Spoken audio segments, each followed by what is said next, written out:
Davao Penal Colony or the DAPECOL, also known as Davao Prison and Penal Farm. So the Davao Prison and Penal Farm, formerly the Davao Penal Colony, is established on January 21, 1932, Panabo City, Davao del Norte, Philippines. It has a land area of 30,000 hectares with a prison reservation of 8,000 hectares.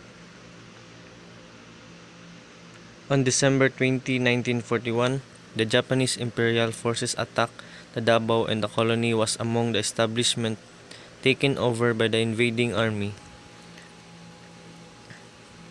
The remaining colony employees, their families, and the inmates evacuated to Ihawig where they organized the Davao Penal Colony at Inagawan Subcolony, Palawan.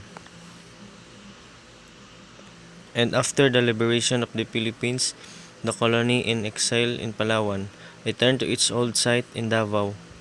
A great deal of rebuilding and repair had to be done because the war had almost completely destroyed the colony.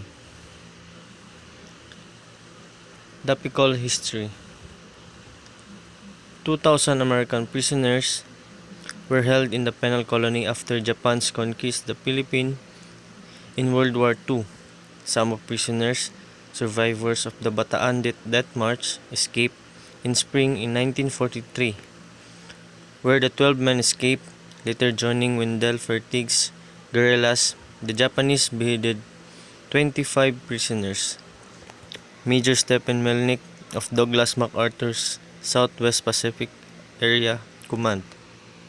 Insert the M1SX intelligence officer Captain Harold Resenquist into Mindanao in attempt to rescue the Americans before they could be moved. However, the Japanese had already evacuated the camp, placing the American prisoners on a ship bound for Japan. However, the ship was sunk by an American submarine, and only 83 reached shore and were rescued by guerrillas. So, the DAPECOL's program.